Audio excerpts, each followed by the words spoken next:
আজকে রেসিপি পাঙ্গাস মাছের এই যে লেজ দিয়ে আজকে রান্না হবে। কচুরলতি আজকে রান্না করব। তো আশা করি সবাই পুরো ভিডিওটা ফোকাস করে দেখবেন এবং ভিডিও শেষে একটা কমেন্ট করবেন। তো আজকে কোনো কথা বলবো না, আজকে শুধু রান্না করবো, আপনারা সবাই দেখবেন। সব কিছু রেডি করে নিয়ে কিন্তু আমি ভিডিওটা করা শুরু করছি, কারণ অফ ক্যামেরায় কিন্তু আমি সব কিছু কেটে নিয়েছি। তো মাছগুলো মেখে রাখছি, দেখে যে কড়াই কিন্তু তুলে দিয়েছি, চুলাটা শুধু অন করা বাকি আছে। চুলাটা অন করে দিলাম।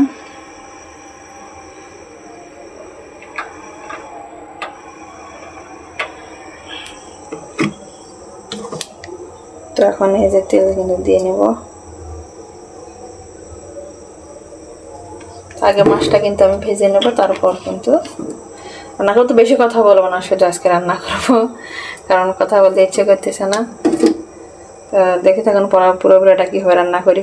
কচুরলতি পাঙ্গাস মাছের এই যে লেজ দিয়ে আজকে রান্না করবো। তো বিশেষ করে পাঙ্গাস মাছ দিয়ে কিন্তু রান্না করলে কিন্তু তরকারিটা বেশি স্বাদ হয়, কারণ তেলেক মাছ দিয়ে এসব লতি রান্না করলে বেশি স্বাদ লাগে।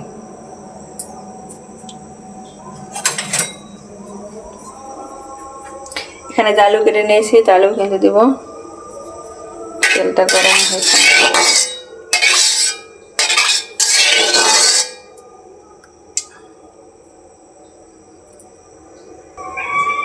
তো রান্নাটা কিন্তু আমি রাতের বেলায় করতেছি। তেলটা কিন্তু গরম হয়ে গেছে। মাছটা কিন্তু খুব ফুটছে, আমি কিন্তু সবজিটা দেখাতে পারবো না।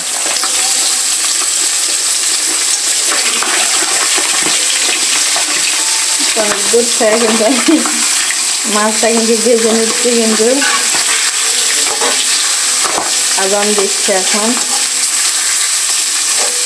তো মাছটা ভেজে নেই, ভেজে নেওয়ার পর কিন্তু তারপরে আবার দেখাবো। যেহেতু পাঙ্গাস মাছের তেল থাকে, এই জন্য কিন্তু আমি কিন্তু ভয়ে ভয়ে কিন্তু করতেছি। তো ভেজে নেওয়ার পর কিন্তু আবার আসবো। ভেজে নিই, ভেজে মাছ কিন্তু ভাজা হয়ে গেছে, কারণ আমি তুলে নেবো। মাছ কিন্তু আমি এই যে নামিয়ে নিয়েছি। তো এই যে এখানে যে তেল আছে, তো কড়াইটা বলে, তো এই তেলেই কিন্তু আমি দিয়ে দিলাম।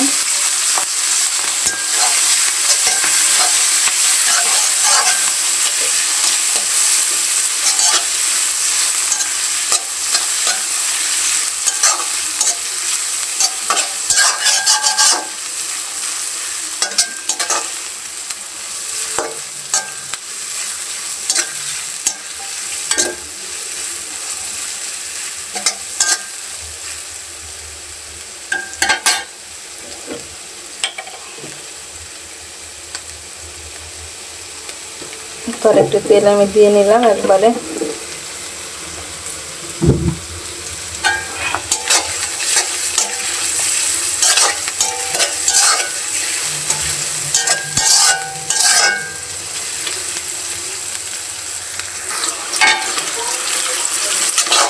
তো কিছুক্ষণ ভেজে নিয়েছি।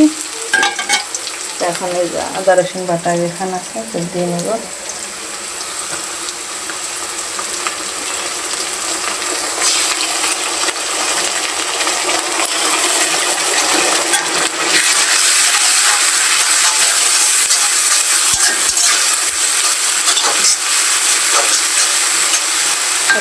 সব মশলা কিন্তু আমি দিয়ে সব কিছু আছে। এখন লবণ দিয়ে নিলাম।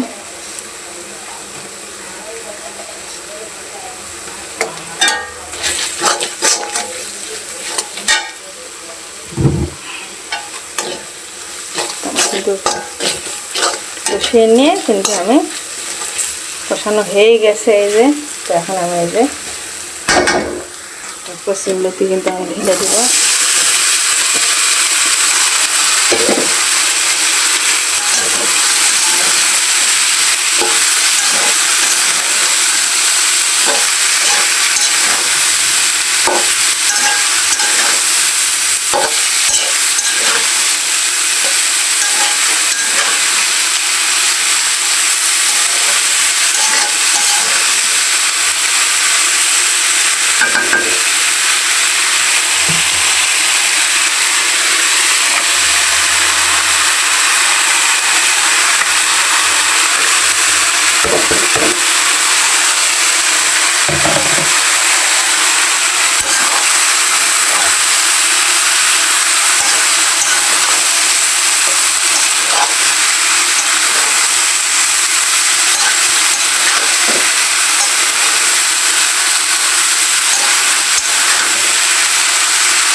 কষানো কিন্তু হয়ে গেছে,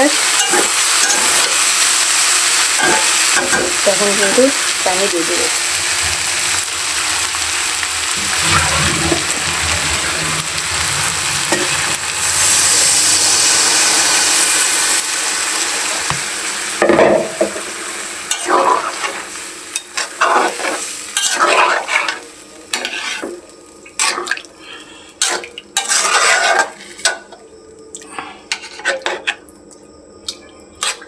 তো যখন বলক উঠে যাবে তখন কিন্তু মাছটা আমি দিয়ে দিব।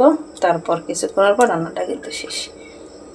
আগে কিন্তু আমি যে কষিয়ে নিচ্ছি, এভাবে রান্না করলে হাতে মাখিয়েও রান্না করা যায়, সেটাও আলাদা স্বাদ লাগে। কিন্তু কচুর লতি যেভাবে করলে একটু স্বাদটা একটু বেশি লাগে, কারণ সব মশলা কিন্তু কষিয়ে না হয়, এই জন্য।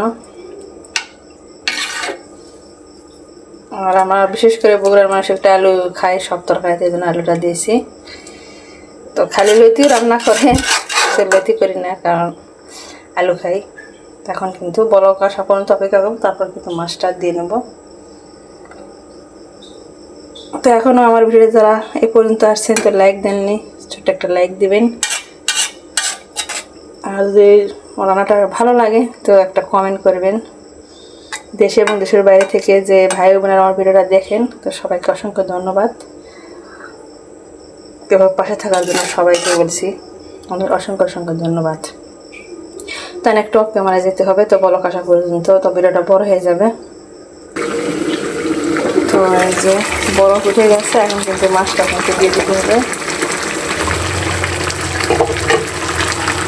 ভেজে রাখা মাছ কিন্তু আমি এখন দিয়ে নিই।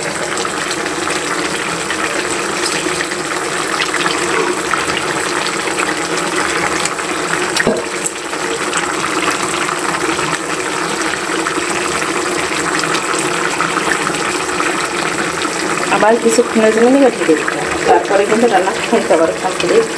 তো বেশি সময় লাগলো না।